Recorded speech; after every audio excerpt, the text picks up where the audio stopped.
ولا إله إلا الله والله أكبر سبحان الله والحمد لله ولا إله إلا الله والله أكبر ولا حول ولا قوة إلا بالله العلي العظيم أستغفر الله العظيم أستغفر الله العظيم أستغفر الله العظيم إن الله الغفور الرحيم وأتوب إليه. Jamaah salat subuh dirahmati Allah Subhanahu wa taala. Puji dan syukur kita panjatkan dan Allah Subhanahu wa taala atas limpahan rahmat dan karunia-Nya. Pagi hari ini kita bersama-sama telah menjalankan kewajiban kita, yakni salat subuh secara berjamaah. Salawat salam semoga terlimpah Tuhan alam Habibana wa Nabiyana Muhammad sallallahu alaihi wasallam beserta keluarga, sahabat, tabi'in, tabi'it tabi'in, dan tentunya kita sebagai umatnya senantiasa mengharapkan syafaatnya di yaumil qiyamah. Amin ya rabbal alamin. Pagi hari ini kita bersama-sama akan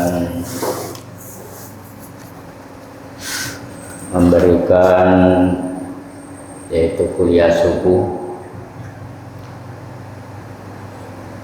sebagaimana yang sudah terjadwal bahwa kuliah subuh setiap 2 minggu sekali itu dinamakan dengan jihad. Berarti ini sekarang kita berada dalam jamaah jihad, haji ahad.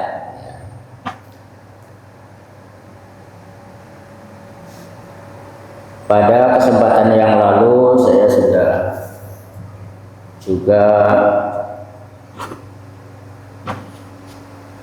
kultum subuh di sini dengan membawa tema ilmu.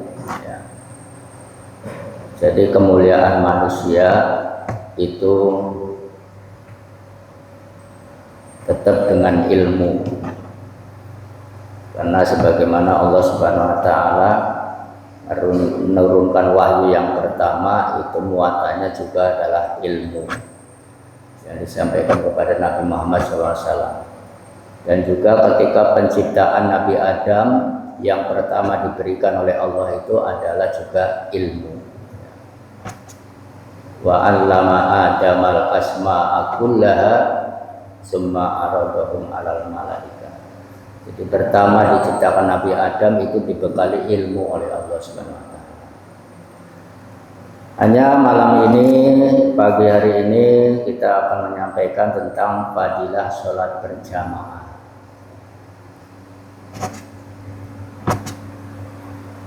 Di dalam sebuah hadis Nabi Shallallahu Alaihi Wasallam, bahwa Rasulullah Shallallahu Alaihi Wasallam bersabda,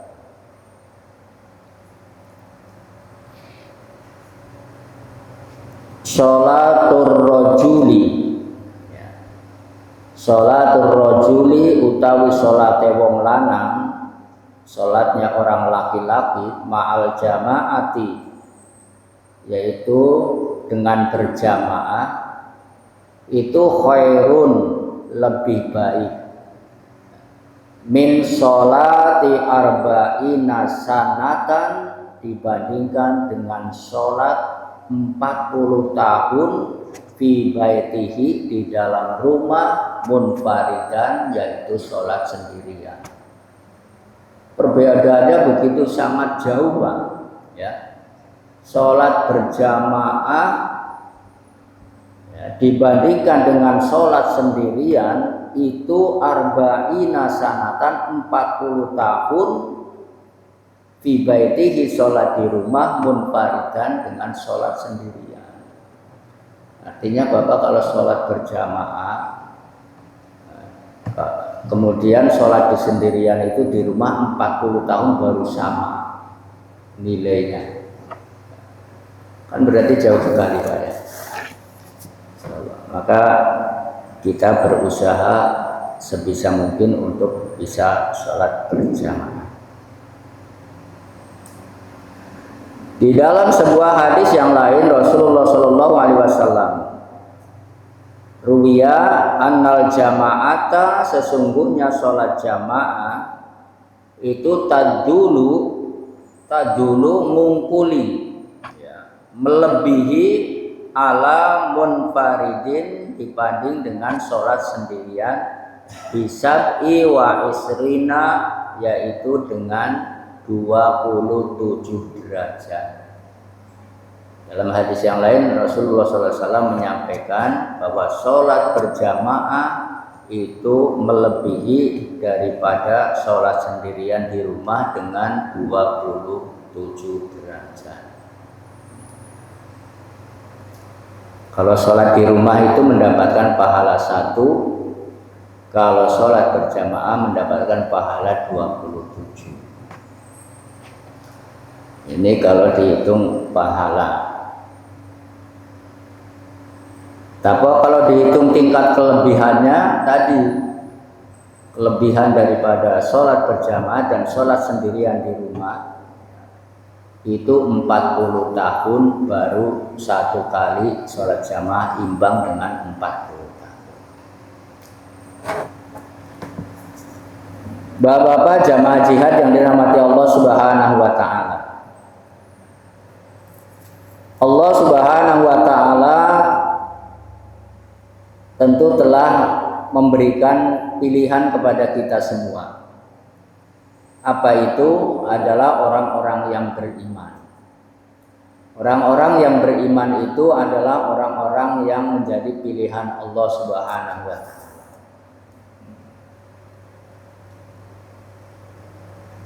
Tetapi hakikatnya kan tidak cukup beriman.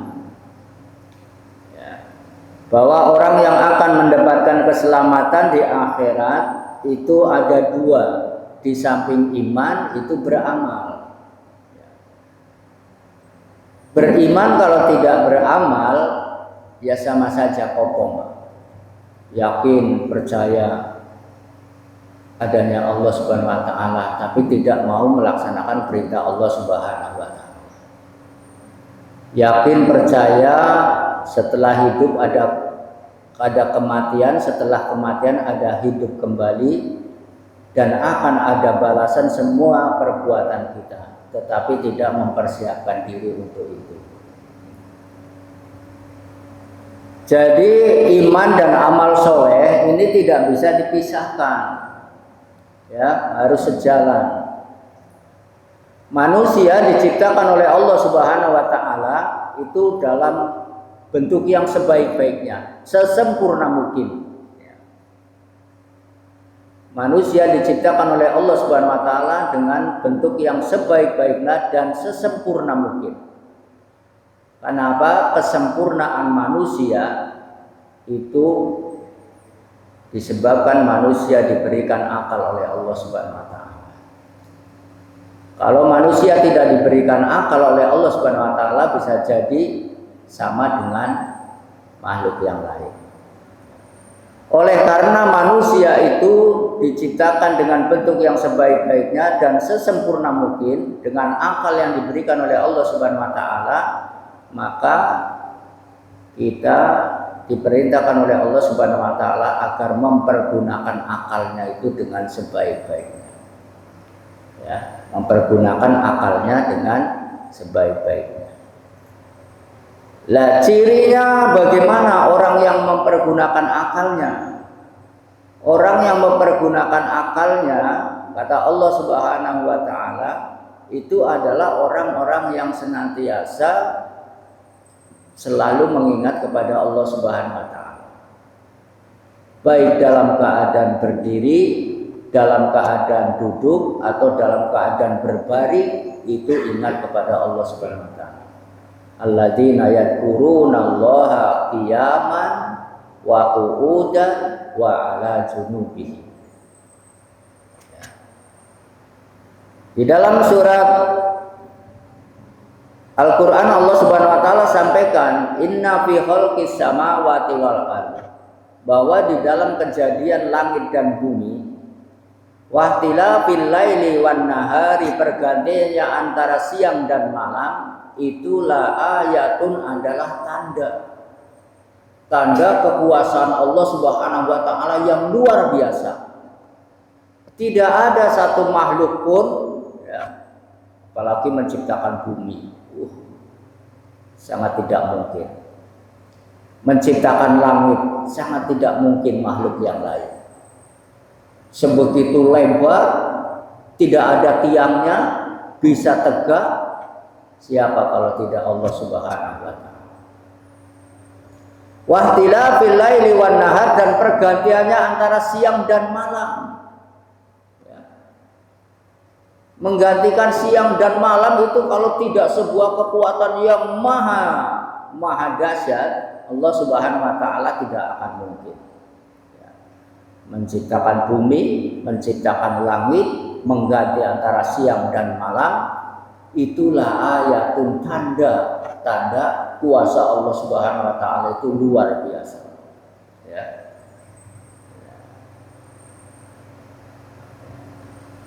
Jangankan cuma kita manusia, itu yang begitu besar saja Allah Subhanahu Wa Taala kuasa. Tanda itu untuk siapa? Liulil albab. Tanda itu diberikan oleh Allah Subhanahu Wa Taala untuk orang-orang yang mau menggunakan akalnya. Ya. Berpikir bagaimana betapa Allah Subhanahu Wa Taala dengan maha besarnya, dengan kuasanya menciptakan langit. Supaya kita berpikir itu, bagaimana Allah dengan maha kuasa dan maha besarnya menciptakan bumi. Bagaimana Allah Subhanahu Wa Taala dengan kuasa dan maha besarnya bisa membalikan siang menjadi malam, malam menjadi siang. Ini kalau tidak kekuatan yang maha, itu tidak akan mungkin. Dan makhluk tidak akan mungkin bisa. Ya. Ini kebesaran Allah Subhanahu Wa Taala. Ini diberikan oleh Allah Subhanahu Wa Taala untuk orang-orang yang mau menggunakan akalnya. Siapakah itu, kata Allah, yang menggunakan akalnya? Alladzina yadhkurunallaha qiyaman, adalah orang-orang yang senantiasa selalu ingat kepada Allah, baik dalam keadaan berdiri. Kalau kita sholat berarti kita lagi ingat kepada Allah, Pak, ya. Bisa jadi kita berjalan juga harus ingat kepada Allah. Kita bisa berjalan karena diberikan kuasa jalan oleh Allah Subhanahu Wa Taala. Kita bisa bicara, kita bisa melihat, kita bisa mendengar, itu kita masih diberikan kuasa oleh Allah Subhanahu Wa Taala untuk bisa mendengar, untuk bisa bicara, untuk bisa melihat. Kalau saja Allah Subhanahu Wa Taala mengunci itu semua, bisa berbuat apa kita? Ya, tidak bisa berbuat apa-apa. Ini semua Allah Subhanahu Wa Taala masih berikan kuasa kepada kita, kuasa berjalan, kuasa bicara, kuasa melihat, kuasa mendengar, kuasa bergerak. Ini Allah Subhanahu Wa Taala masih memberikan kepada kita semua.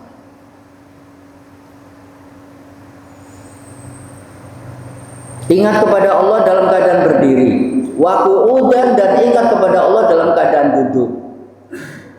Bisa jadi saya lagi ngomong di sini, bapak-bapak lagi duduk sambil bertasbih, sambil berzikir, sambil istighfar, ya, kepada Allah Subhanahu Wa Taala. Ya. Telinganya mendengarkan tausiah, hatinya bergerak untuk istighfar kepada Allah Subhanahu Wa Taala. Hatinya bertasbih kepada Allah, hatinya bertahlil kepada Allah Subhanahu Wa Taala.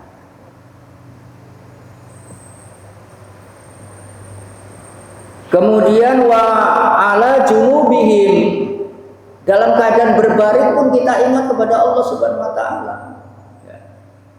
Dalam keadaan berdiri ingat kepada Allah, dalam keadaan duduk ingat kepada Allah, dalam keadaan berbaring pun juga ingat kepada Allah Subhanahu wa taala. Apa yang diingat oleh kita ketika kita berdiri, ketika kita duduk, ketika kita berbaring? Yadhkuruna wa ala rabbihim yatawakkalun. Setelah kita menyadari itu semua adalah kuasa Allah Subhanahu wa taala, kemudian kita dalam hatinya, Rabbana ma khalaqta hadza batila. Ya Allah, bahwa semua yang Kau ciptakan itu tidak ada yang sia-sia. Bumi yang sebesar ini itu diperuntukkan untuk manusia untuk mengelolanya. Langit yang seluas itu dengan matahari itu juga dipergunakan untuk manusia. Coba kalau tidak ada matahari, sehari aja sudah kebingungan, Pak. Ya. Lagi kena gerhana matahari sehari sudah kebingungan. Itu semua untuk siapa? Untuk manusia. Allah sudah persiapkan.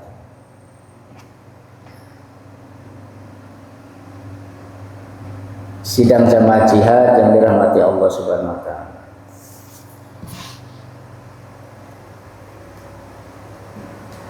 Man siapa saja orangnya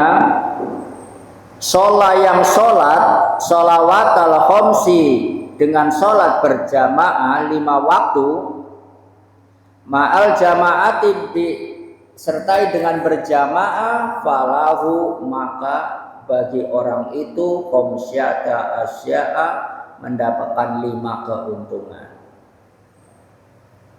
Orang yang sholat berjamaah dia akan mendapatkan 5 keuntungan. Al-awalu la yusibuhu fakirun. Yang pertama, tidak akan mendapatkan kefakiran di dunia ini. Tidak dikenakan kefakiran, Pak. Sholat berjamaah. Yang pertama, itu keutamaan. Wasani yang kedua, yarfa'ullahu ta'ala anhu adabal qabri. Yang kedua akan diangkat oleh Allah Subhanahu wa taala anhu atas orang itu adabal qabri daripada siksa kubur. Ya. Akan diangkat oleh Allah dari siksa kubur. Jadi nanti di kubur itu ada siksa, Pak. Ada 2, ada yang namanya nikmat kubur, ada yang namanya siksa kubur. Siksa kubur itu gimana? Itu nanti kalau setiap orang yang meninggal diantarkan, dimakamkan di sana. Kalau yang mengantarkan 7 langkah berpaling untuk pulang, itu datang 2 malaikat. Bapak-bapak sudah hafal itu? Kalau ada malaikat tanya, Pak, ya. Ini rahasianya tapi sudah dibocorkan, ini harus hafal ini, Pak. 2 malaikat yang datang menanyakan man rabbuka, siapa Tuhan? Wa man nabiyuka, siapa nabi? Wa ma dinuka, apa agamamu? Udah dibocorkan, enak lah kalau gitu ya, Pak ya. Pokoknya harus hafal itu, Pak. Kalau nggak hafal itu digagal, Pak. Wah, itu mah kecil dah hari-hari itu, ya. Itu makanan kita semua hari-hari. Kalau nggak hafal ya kebangetan lah. Ya. Pokoknya baik-baiklah nanti sama malaikat itu. Yang mengantarkan 7 langkah berpaling dari makam itu datang 2 malaikat. Siapa Tuhanmu? Siapa nabimu? Apa agamamu? Apa kitabmu? Siapa saudaramu? Itu kalau nggak salah ada 6, Pak, pertanyaannya, Pak. Ya, gampang, Pak ya.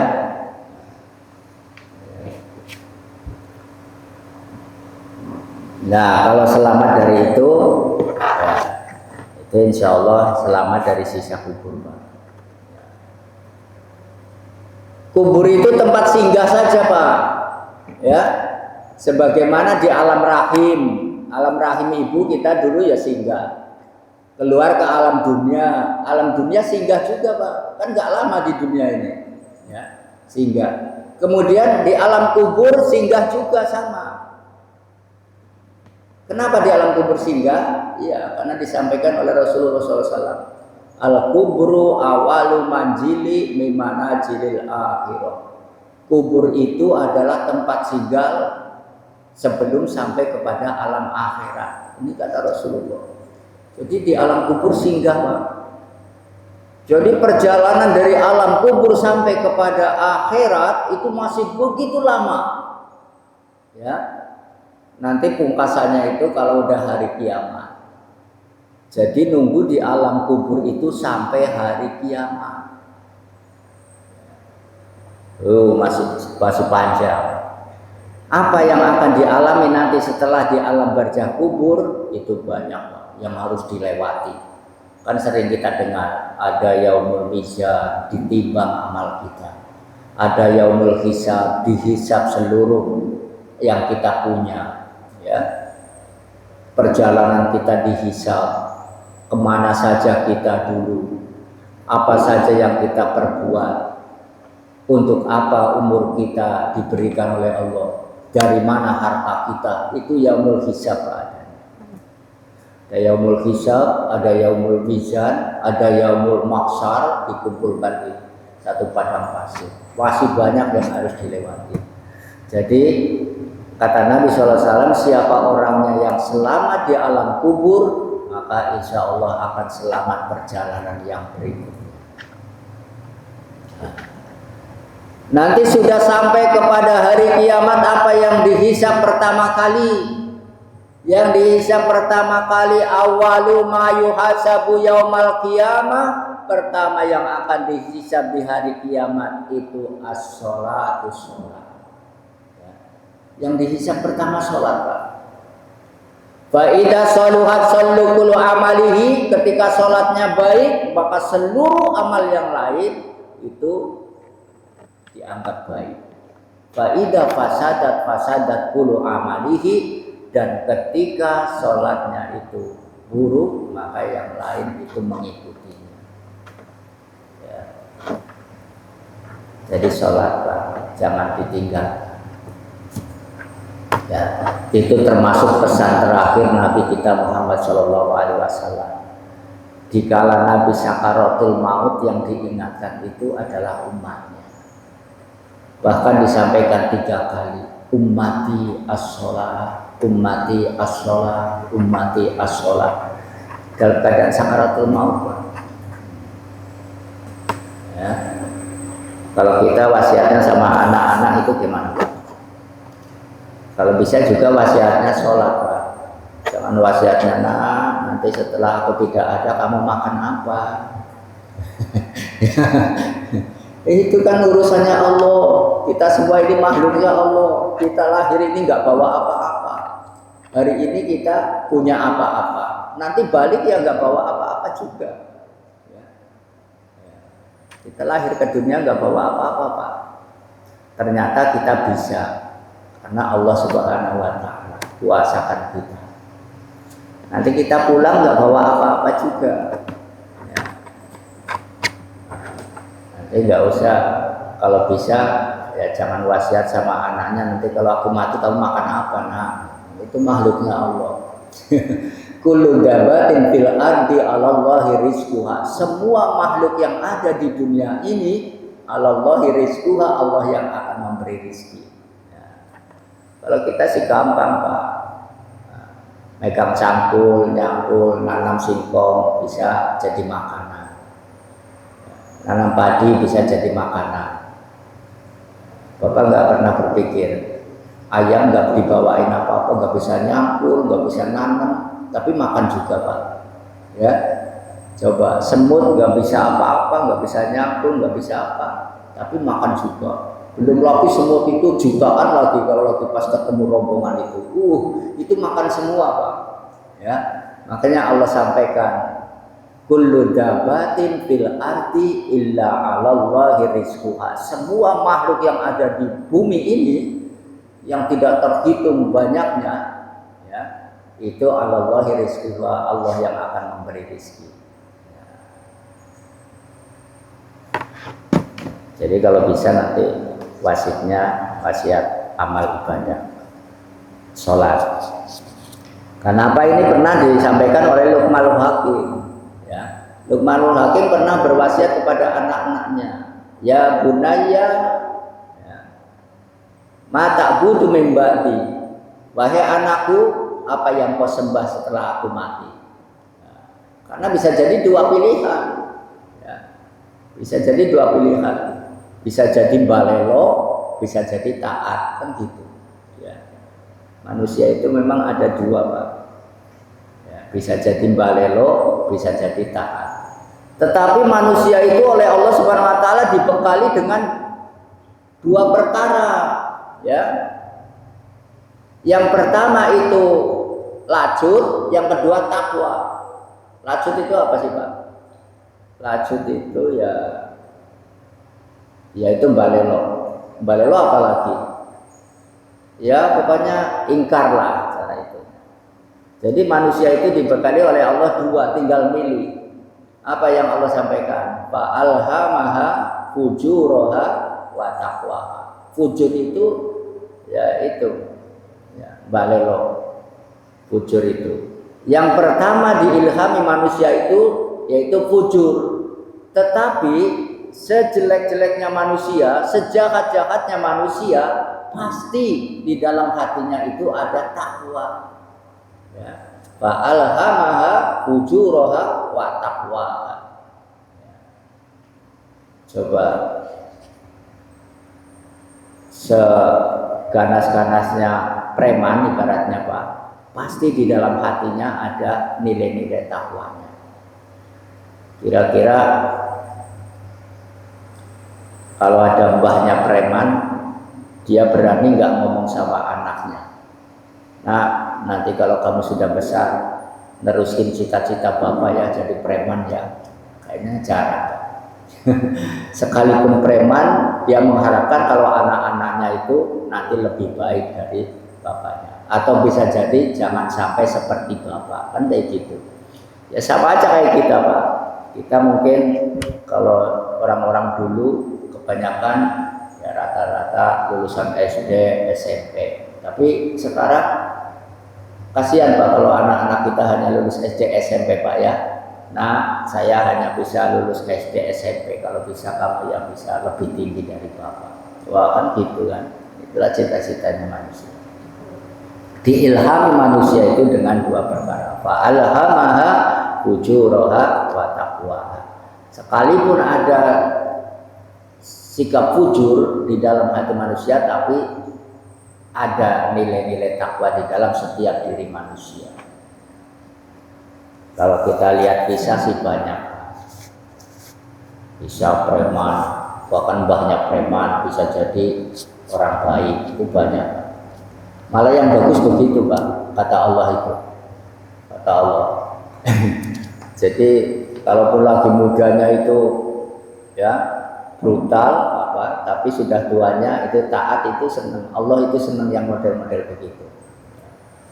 Kalau dulu tahun 80-an, kalau ada pernah mendengar namanya Anton Medan, Pak, nah, itu kan lagi masuk-masuknya itu di Jakarta, Pak. Kalau udah dengar namanya Anton Medan, ngeri. Tapi sekarang ada jadi orang baik, Pak, di Medan. Itulah memang manusia. Jadi memang manusia itu diilhami oleh Allah Subhanahu wa taala, fa'alhamaha fujuraha wa taqwaha. Sejahat-jahatnya manusia ada nilai takwanya di dalam hati. Wasalisu yang nomor 3, keutamaan dari sholat berjamaah, yu'to kitabahu biyaminihi, akan diberikan kitab catatan amal kita itu diterima dengan tangan kanan. Ini kan simbol. Kalau catatan amal kita diterima dengan tangan kanan, berarti rapot kita itu nggak ada yang merah, Pak. Alhamdulillah, girang juga Pak, senang kalau kita nanti di akhirat semua catatan diterima dengan tangan kanan. Semua perjalanan hidup kita ini ada rekamannya Pak, ada catatannya ya. Nanti kalau nggak dicatat di sana ya banyak yang protes nanti. Saya nggak ngelakuin ini, saya nggak ngelakuin ini ya, gitu kan. Semua aja catatannya. Makanya itu diabadikan oleh Allah. Wa may ya'mal misqala dzarratin khairan yarah, ya kan?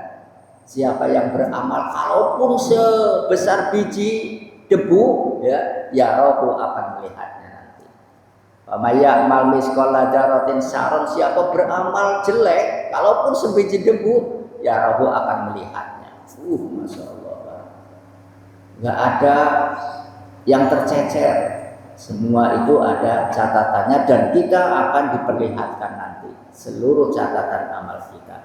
Nah di sini kalau rajin sholat berjamaah akan diterima dengan tangan kanan semua catatan amal kita, rapor kita. Warabi'u yang nomor 4 yamuru ala sirat kalbarkil khatib. Yang nomor 4 itu yang rajin sholat berjamaah dia akan melewati siratal mustaqim kalbarkil khatib seperti kilat yang menyambar. Bapak pernah dengar hadisnya sirat Pak? Sirat itu membentang di antara neraka Pak, di atas neraka. Konon diceritakan dalam hadis tajamnya lebih tajam dari mata pedang, atau seperti rambut yang dibelah 7 ya. Itu sirat tali yang membentang di antara atas neraka itu ya, itu dilewati oleh kita semua. Ada yang merangkak, ada yang berjalan, ada yang berlari. Nah, ini yang rajin sholat berjamaah al-barakil khatib seperti kilat yang menyambar. Jadi itu tergantung amalnya Pak. Jadi kalau sudah mendengar sirat itu lebih tajam dari mata pedang atau seperti rambut dibelah 7, ya nggak usah dilogikakan Pak. Gimana bisa lewat ke situ? Kalau dilogikakan nggak bakalan masuk. Ya. Yang penting kita beramal, persiapkan amal kita. Itu nanti amal yang akan membawa kita. Kalaupun lebih tajam dari mata pedang, pasti kita bisa melewatinya. Kalau mau dilogika-logikan nggak bisa ketemu Pak. Yang penting amal kita yang akan membawanya.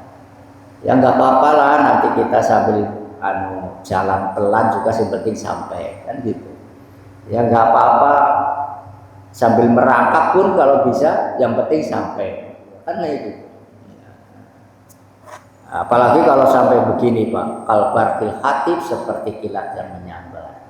Ya, ini tentunya amal kita yang akan membawanya. Gak usah takut melewati sirat, tajamnya lebih tajam dari pedang, seperti rambut dibelah 7. Yang penting kita beramal saja hari ini. Wal khamisu yang nomor 5 yadkhulullahu ta'ala al jannata bi khairi hisab wala adabin. Yang kelima akan dimasukkan orang itu oleh Allah ke dalam surga bila hisabin wala adabin, tidak dihisab dan tidak disiksa. Ini kuncinya sholat berjamaah. Bapak-bapak yang dirahmati Allah Subhanahu wa taala,